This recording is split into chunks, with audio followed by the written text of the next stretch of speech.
Are you looking for a romantic sesh where you and your man can sit down with another man just sitting there, watching you as you make out and maybe do other things? Do you want a man who reads a book and tries to woo you with that book? And do you also want a man with so much baggage he can literally explode if you don't give him your most valuable items? Well, look no further than our bachelor for tonight. Welcome to Gale. Not to mention, you're staring at me like a rashimi at a blackboard. You're no wizard, are you? Hello and welcome to my new video. In today's video we're going to be talking about how to romance Gale. Now in my previous video I made the mistake of assuming that approval ups and romance were hand in hand, but actually that's only true in the case of Lae'zel, and for most characters, as long as you're not in a negative stance with them, they will actually romance you as long as you do their specific tasks. So in this video I'm going to be talking about Gale's specific task and how to get it. And at the end of the video I will be showing all of the scenes where you have the romantic conversation with him, as well as the final camp scene itself. Oh. My, you startled me. Miles away. Although it's likely not required, I would recommend getting Gale to a medium or a high approval rating before you try and romance him, just due to the fact that most people are unsure what the requirements are exactly to start the Mistress scene. It can be elusive and hard to trigger sometimes. So these are the steps that I took in order to get my Mistress scene throughout my multiple playthroughs, and hopefully it triggers it for you. Step number 1 is make sure you have the conversation with Gale where he tells you about his medical condition and promise to not ask any questions about it. Step number 2, I gave Gale the Staff of Crones as a magical item. I usually give him a magical item before this conversation appears, so that might be a requirement in order to get the conversation to trigger. And thirdly, my Mr. Conversation triggered during camp fairly late in all of my playthroughs, typically around the time that I've entered the Goblin camp and left and gone for a long rest. So you should expect to see the Mistress scene around the Goblin camp area part of the game. So once you enter the Goblin camp, maybe go for a long rest, see if it pops up. If it doesn't, maybe play a little bit more through the Goblin camp, long rest, see if it pops up, and hopefully you'll get the Mistress scene. Very good. Now, I want you to picture in your mind the concept of harmony, as true as you can. Once you're in the Mistress scene, you want to agree with Gale and make sure that you pass each of the checks. If you're a sorcerer or a wizard, I believe these checks are free for you and you don't have to roll something for them if you pick the sorcerer option. At least I know that's for sure. If you're a sorcerer, you do not have to roll for these and you can just click every sorcerer option. But there's 3 checks you need to complete, and once you've completed them all, you'll be in this intimate moment. You want to pick the intimate option, and then you can either pick hold hands or kiss Gale. Now either one will allow you to romance Gale at the final camp celebration scene with the tieflings. Anyway, without further ado, I will be playing the Mistress scene and then afterwards the camp romance scene. Enjoy! Oh. My, you startled me. It's miles away.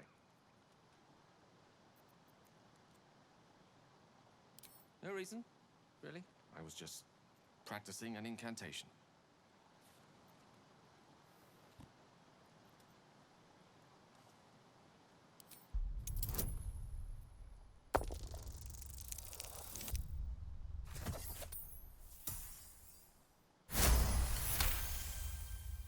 What can I say?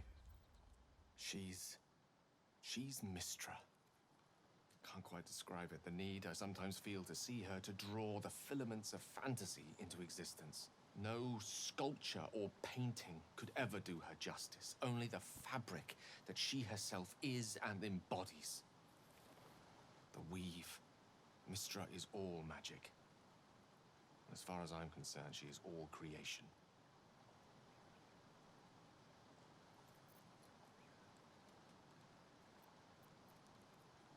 Magic is my life. I've been in touch with the weave for as long as I can remember. There's nothing like it. It's like music, poetry, physical beauty, all rolled into one and given expression through the senses. Is it the same for you?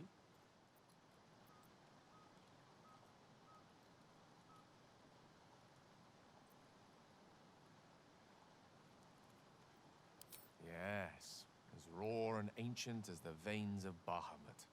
Perhaps I can show you what I mean by reaching into the weave together. Then follow my lead.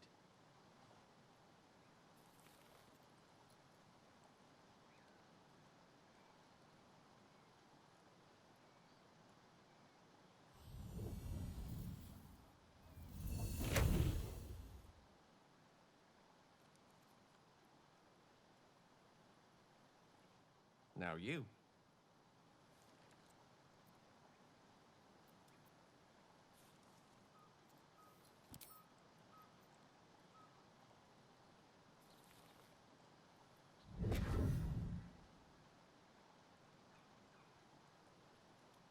A familiar feeling, like a kind word and a kind touch at the same time.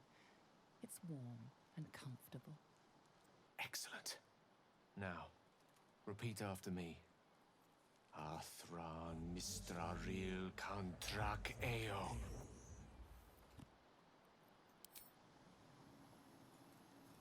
Ah, yes. The scent of rosewater and a sense of well-being. A sliver of weave that tastes sweet on the tongue. Very good. Now, I want you to picture in your mind the concept of harmony, as true as you can.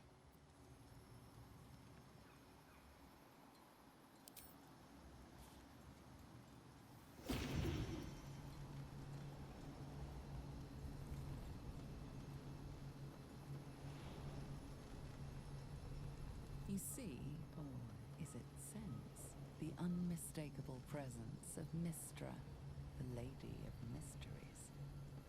There's something like the anticipation of a kiss, then the pleasure of being cloaked in peace. You are safe. You are nestled in the cup of Mistress' hand. You did it! You're channeling the weave. How does it feel? Oh, I know. The weave connects you. The moment feels intimate. You realize the weave is making you one. You have but to imagine your desire, and Gale will know it.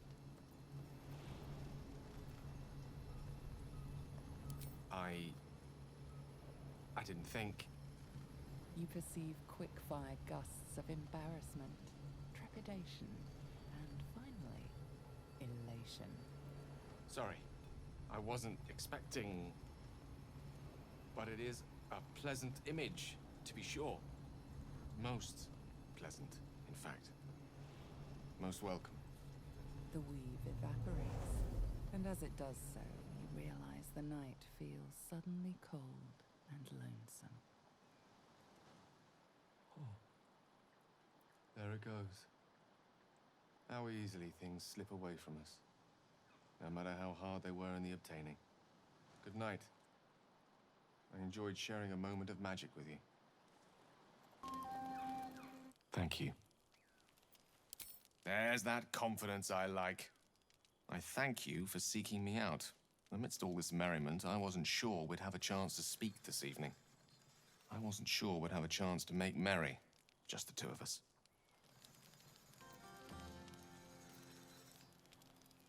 We shared a romantic moment of the mind while cloaked in the weave, didn't we?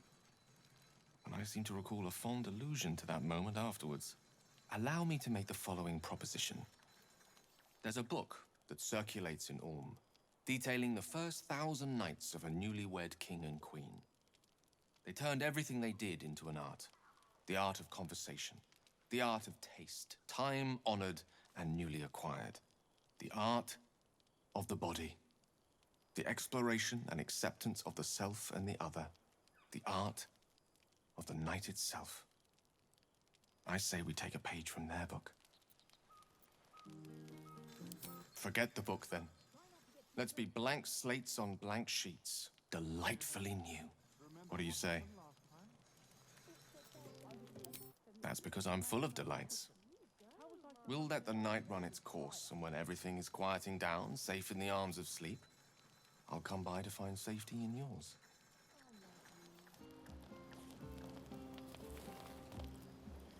The buzz of celebration quiets to a soothing hum as you approach your bunk. Though you seek repose, you needn't spend the night alone. With whom will you share a bed? Your heart skips a beat. What treasures might this night bestow?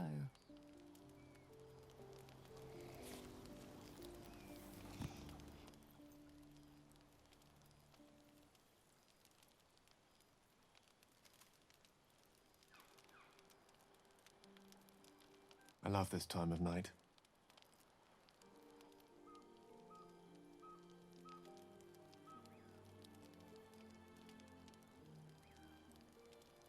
There's almost a reverent silence that accompanies the peak of darkness.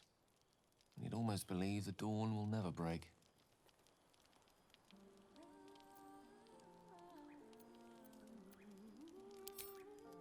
You understand it then? The timelessness of lovers. That most beautiful of fantasies.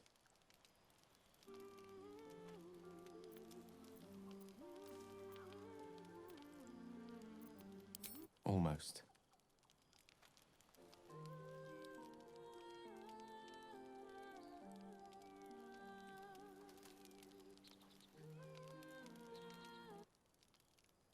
Now it's real. You taste of untold delights. How about we continue our tasting?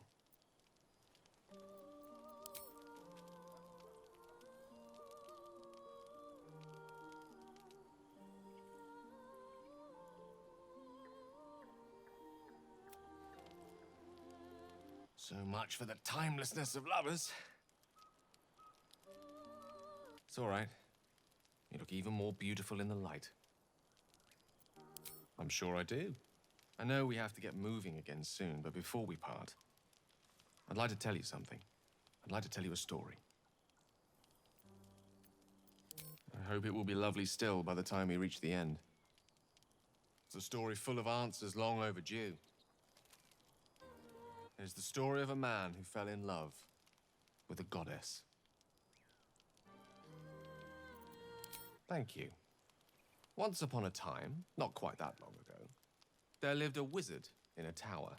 The wizard was what one might call a prodigy, who from an early age could not only control the weave, but compose it, like a musician or a poet. Such was his skill that it earned him the attention of the mother of magic herself, the Lady of Mysteries, Mistress.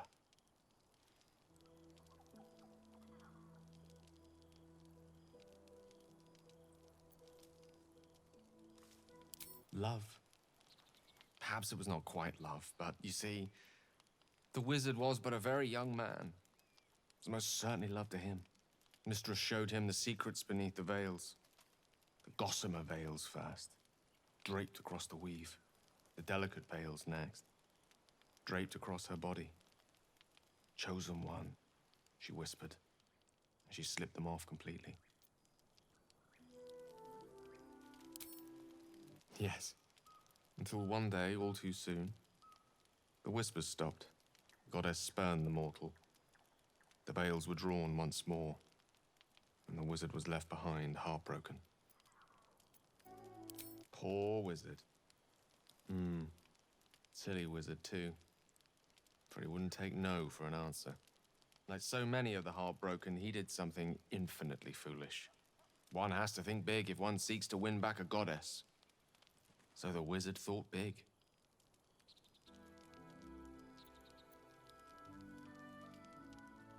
In a word, yes. Here goes. Once upon a time, very long ago, a mighty lord lived in a tower. A flying tower, to be precise. I'll save his story for another time, but the gist of it is that he sought to usurp the goddess of magic so that he could become a god himself. He almost managed, but not quite. And his entire empire, Netheril, came crashing down around him as he turned to stone. The magic unleashed that day was phenomenal. Rolling like the prime chaos that outdates creation. A fragment of it was caught and sealed away in a book. No ordinary book, mind you. A tome of gateways that contained within it a bubble of astral plane. It was a fragment of primal weave locked out of time. Locked away from Mistress herself. What if, the silly wizard thought, what if after all this time, I could return this lost part of herself to the goddess?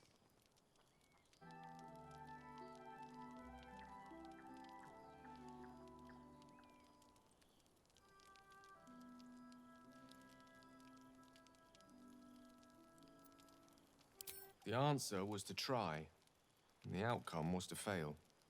Here. Place your hand over my heart. Let me show you. You feel the tadpole quiver as you realize Gale is letting you in. Into the dark. You inside its teeth, its claws. Terrifying, isn't it? And that is only the beginning. This netherese taint, this orb, for lack of a better word, is balled up inside my chest. And it needs to be fed. As long as it absorbs weave, it remains stable, to an extent. The moment it becomes unstable, however, it will erupt. I don't know the exact magnitude of the eruption, but given my studies of netherese magic, I'd say even a fragment as small as the one I carry, it'd level a city the size of Waterdeep. It is my truth, finally revealed. It is this folly that led Mistress to abandon me completely. I can only hope that you won't abandon me as well. After all we've been through, after the night we spent together, surely we can brave even this side by side. That is a great relief. Oh, a great relief indeed.